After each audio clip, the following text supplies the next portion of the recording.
ஒரு டீ கடைக்கு போனாலும், ஒரு ஹோட்டலுக்கு போனாலும், இப்படி எங்க போனாலும் சர்க்கரை நோயாளிகளுடைய பேச்சாவே இருக்குது. சர்க்கரை மயமாகவே இருக்குது. எனக்கே பயமா இருக்குதுங்க. ஒருவேளை நமக்கும் சர்க்கரை வந்துருமோ?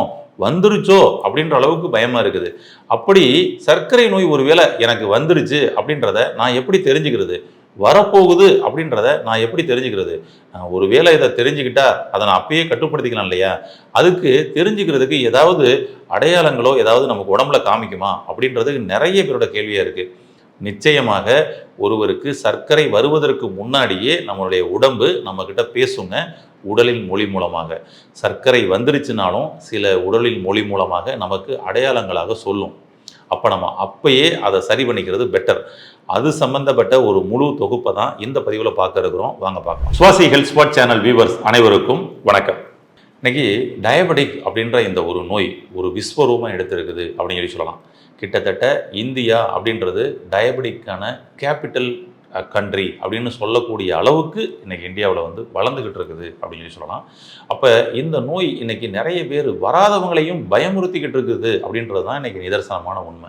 ஏன்னா அவர்களை சுற்றி வேலை பார்க்கக்கூடிய அலுவலகங்களில் பூரா அவங்க டயபெட்டிக் மாத்திரைகள் எடுத்துக்கிறதும், டயபெட்டிக்காக நான் அந்த மாதிரி இந்த எக்ஸசைஸ் பண்ணுறேன், இந்த உணவு சாப்பிட்டுக்கிட்டு இருக்கேன், இந்த டாக்டர்கிட்ட பார்க்குறேன், இந்த மருந்து சாப்பிட்றேன்னு சொல்லிட்டு ஒரே அதை சுற்றி அதை பற்றியே பேச்சாக இருக்கப்படும் பொழுது நடுவில் நல்ல ஆரோக்கியமாக இருக்கக்கூடிய நபருக்கும் ஒரு துளியேனும் ஒரு பயம் வந்துடுது.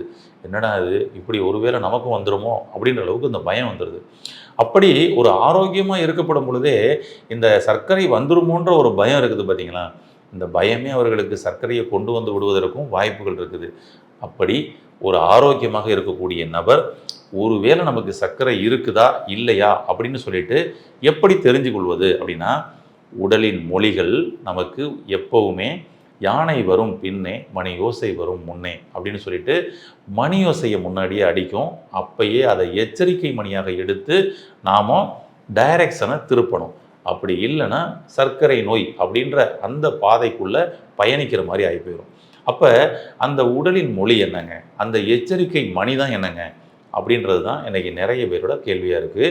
வாங்க பார்க்கலாம். ஒருவருக்கு உடலில் அதிகப்படியான வெப்பம் ஏற்பட்டுச்சுன்னா அதுதான் சர்க்கரை நோயாக இன்னைக்கு வடிவெடுக்குது அப்படின்றது தான் உண்மையான தன்மை.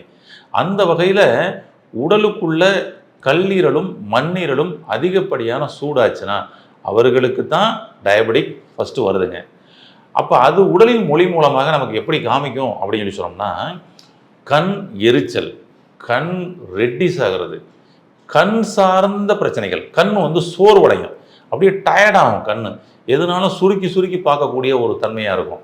முன்னாடி எளிதாக புத்தகம் படித்தோமே, இப்போ அதை சுருக்கி படிக்கிறோமே, எளிதாக செல்ஃபோன்லாம் ஈஸியாக பார்த்தோமே, ஆனால் இன்றைக்கி கொஞ்சம் சுருக்கி சுருக்கி பார்க்குறோமே அப்படின்னு சொல்லிட்டு கண் சார்ந்த பிரச்சனைகள் உங்களுக்கு முதல் அடையாளமாக காமிக்கும். அலர்ட் ஆகிக்கங்க அப்படின்றோம். அப்போ இந்த கண் சார்ந்த பிரச்சனைகளில் முதல்ல நமக்கு காமிக்குது கண் எரிச்சல், அப்படி கண் டயர்டாகிறது இப்படிலாம் காமிக்குது அப்படின்னாலே அப்போ நம்ம என்ன பண்ணி ஆகணும்னா, உங்களுடைய கல்லீரல் சூட்டை குறைத்தாகணும், உங்களுடைய மண்ணீரல் சூட்டை குறைத்தாகணும். பண்ணிட்டா அப்போ நம்ம ஓரளவு வராமல் தடுக்க முடியும். அவ்வளோதான். அப்போ இப்படி நமக்கு அடையாளம் தெரியலாம் ஒன்று. அதே போல் பார்த்திங்கன்னா சில பேர் ஃபுல்லாக கடுமையான வேலைகள் ஃபுல்லாக பார்த்துக்கிட்டு இருந்திருப்பாங்க அந்த இளைஞர்களாக இருக்கப்படும் பொழுது. ஆனால் உடம்பு கொஞ்சம் கூட டயர்டாகுது. ஆனால் இந்த சர்க்கரை நோய் வரப்போகுது அப்படின்னா அதற்கு முன்னாடி என்ன பண்ணோம் அப்படின்னா, உடலில் மசில்ஸ் பெயின், உங்களுடைய தசை உங்களுக்கு வலிகளை ஏற்படுத்தக்கூடிய ஒரு தன்மையை கொடுக்கும். நீங்கள் பாருங்கள், நைட்டு நல்லா படுத்து தூங்கிட்டு காலையில் எழுந்த உடனே உடல் முழுவதும் எங்கேயாவது உங்களுக்கு தசை வலிகள் ஏற்படுதா, உடனே நீங்கள் அலர்ட் ஆகிக்கங்க. உங்களுக்கு சர்க்கரை இருப்பதற்கான வாய்ப்புகளும் இருக்கிறது, வருவதற்கான வாய்ப்புகளும் இருக்குது அப்படின்னு சொல்லிட்டு. பாருங்கள், வலி தான்.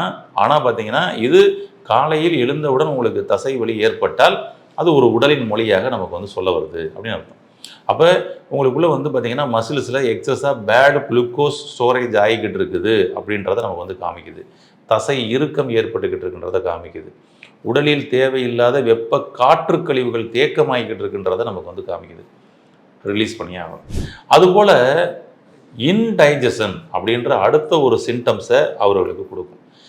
நல்லா ஜீரணமாயிருங்க, கல் தின்னா கூட கரைஞ்சிரும். நைட்டு 12 மணிக்கெல்லாம் ஃபுல் கட்டு மட்டன் பிரியாணி சாப்பிட்ருக்கேன், ஆனால் ஒரு டிஸ்டர்பன்ஸும் கிடையாது. ஆனால் இப்போ 2 இட்லி தாங்க சாப்பிட்றேன், செரிமானமே ஆக மாட்டேங்குதுங்க. நிறைய பேர்களுக்கு இன்றைக்கி வந்து இந்த சிம்டம்ஸ் வந்து ஏற்படுது. செரிமான தடை ஏற்படுதா? 2 இட்லி சாப்பிட்டா கூட உங்களுக்கு செரிமானம் ஆகல, சிரமம் இருக்குதா? அலர்ட் ஆகிக்கங்க, எச்சரிக்கை மணி. இன்டைஜஷன் அப்படின்ற ஒரு உடலின் மொழியை நமக்கு உடல் வந்து வெளிப்படுத்துகிறதுன்றா, ஒருவேளை இது வந்து டயபெட்டிக் வருவதற்கான முன் அறிகுறியாக இருக்கலாம். ஏன்னா இன்றைக்கி ஜீரணம் இல்லாத பிரச்சனை நிறைய பேருக்கு இருக்குது. எல்லாருக்கும் டயபெட்டிக் வரணும்லாம் அவசியம் இல்லைங்க. இதுவும் ஒரு காரணமாக இருக்குது. இது ஒரு மிக முக்கியமான காரணம் தான். ஓகேனா? அப்போ ஜீரணமின்மை, கான்ஸ்டிபேஷன், ஜீரணமின்மை ஏற்பட்டு இன்டைஜஷன் பிரச்சனைனால கான்ஸ்டிபேஷன் அப்படின்ற ஒரு பிரச்சனையை உங்களுக்கு கொடுக்குதுன்னா அலர்ட் ஆகிடும். இதுவும் நமக்கு பின்னாளில் சர்க்கரையை வர வைப்பதற்கான வாய்ப்புகள் இருக்குதுன்னு அர்த்தம். அப்போ ஒருவருக்கு இது எல்லாம் சேர்ந்து இருக்குதான்னு பாருங்கள். கன்ஃபார்மாக அவர் வந்து போய் செக் பண்ணி பார்க்கணும் நீங்கள் அவசியம், டயபெட்டிக் இருக்குதா அப்படின்னு சொல்லிட்டு. அதே போல் கால் பாதத்தில் மதமதப்பு, உளைச்சல், எரிச்சல், எல்லாருக்கும் இது எல்லாமே இருக்கணும் இல்லைங்க. ஆனால் ஏதாவது ஒரு சில அறிகுறி தெரியுதுன்னா கூட கொஞ்சம் அலர்ட் ஆகிக்கங்க. போய் நீங்கள் டயபெட்டிக் வந்து கொஞ்சம் செக் பண்ணி பார்த்துங்க. ஃபாஸ்டிங் சுகர் என்ன இருக்குன்றதை செக் பண்ணுங்கள். அது ரொம்ப முக்கியம். ஃபாஸ்டிங் சுகர் தான் உங்களுக்கு வந்து பார்த்திங்கன்னா 100க்கு மேலே அதிகமாகக்கூடாது. 100க்கு கீழே இருக்குதா, ஓகே, நீங்கள் கரெக்டாக தான் இருக்கீங்கன்னு அர்த்தம். செக் பண்ணி பாருங்கள். ஏன்னா சாப்பாடு சாப்பிட்டுட்டு நீங்கள் செக் பண்ணி பார்த்தீங்கன்னா கூட வந்து பார்த்திங்கன்னா கொஞ்சம் ஒரு 1.5 மணி நேரத்துக்குள்ளே செக் பண்ணிட்டீங்கன்னா கொஞ்சம் கூட காமிக்கும். அதெல்லாம் ஆமாம்.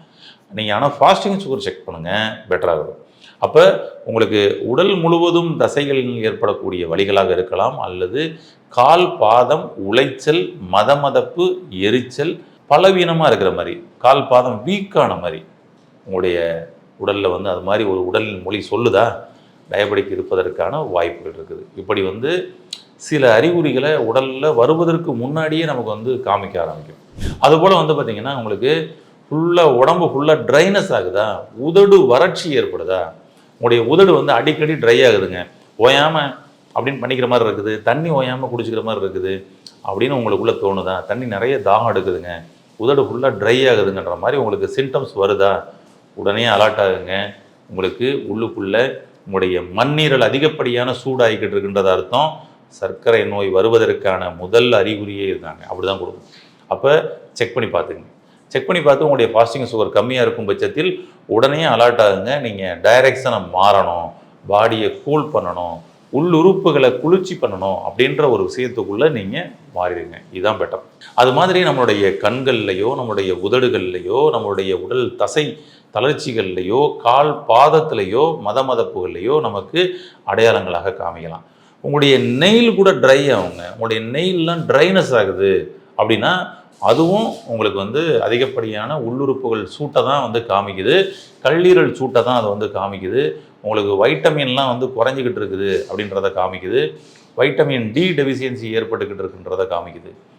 டயபெட்டிக் வருவதற்கு முன் அறிகுறியாக, அலாரமாக இவைகளெல்லாம் உங்களுக்கு காண்பிக்கலாம். செக் பண்ணி பாருங்கள். குறிப்பாக உங்களுடைய கால் கட்டை விரல் மட்டும் உங்களுக்கு வந்து மரத்து போகிற மாதிரி ஒரு தன்மை ஏற்படுதா, கால் கட்டை விரல் மட்டும் ஒரு மாதிரி எரிச்சல் மாதிரி தெரியுதா, உங்களுக்கு கால் கட்டை விரல் இருக்கிற மாதிரியே தெரியலைங்க, எல்லா விரலும் உணர்வு தெரியுது, இங்கே உணர்வே இருக்கிற மாதிரியே தெரியலங்கன்ற மாதிரிலாம் சில அறிகுறிகள் கொடுக்குதா, நிச்சயமாக உங்களுக்கு டயபெட்டிக் இருக்குன்னு அர்த்தம். உடனே செக் பண்ணி பாருங்கள்.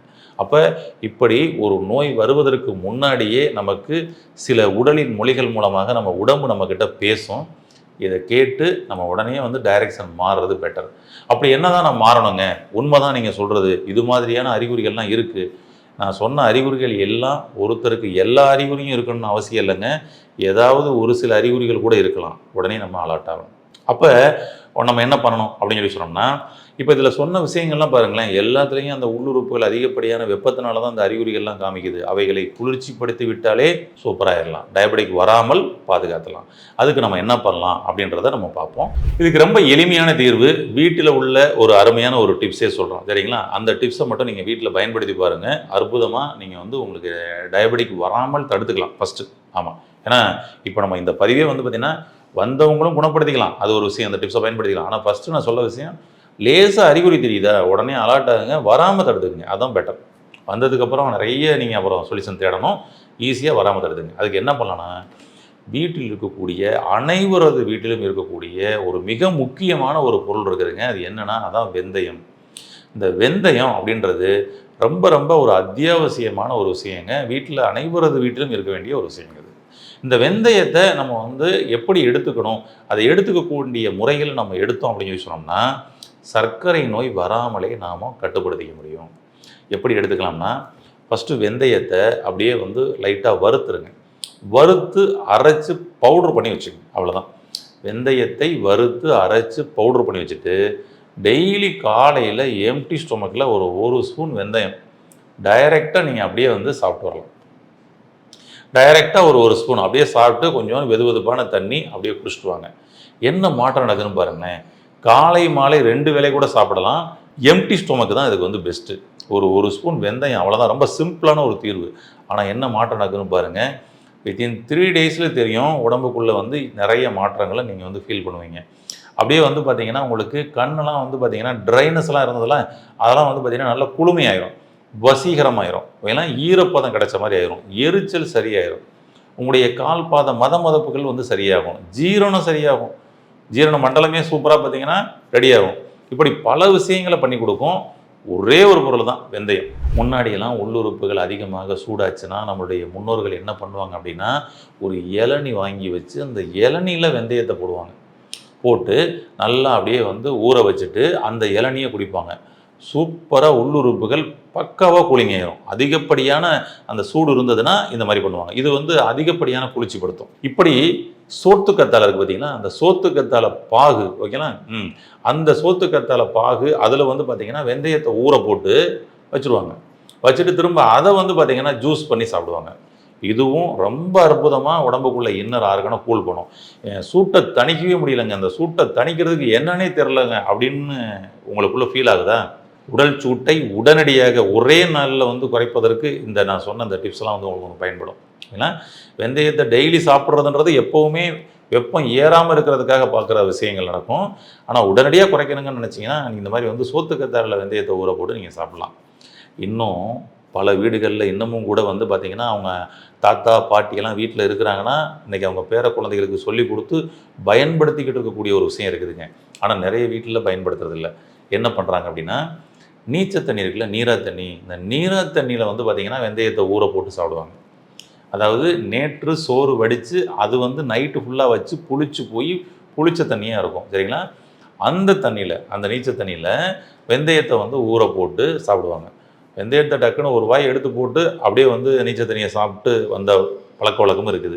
எங்களுடைய வீட்டிலேயே எங்கள் அப்பா அவங்கெல்லாம் வந்து பார்த்திங்கன்னா அதெல்லாம் ஆரம்ப கட்டத்தில் வந்து பண்ணிக்கிட்டு இருந்தாங்க. அவங்கள பார்த்து தான் நாங்களே இதை வந்து கற்றுக்கிட்டோம். ஆமாம், டெய்லி வந்து பார்த்திங்கன்னா வெந்தயத்தை வந்து பார்த்திங்கன்னா நீரா தண்ணியில் போட்டு தான் அவர் வந்து சாப்பிடுவார். நல்ல ஒரு செம்பு காலையிலேயே சாப்பிட்ருவாங்க.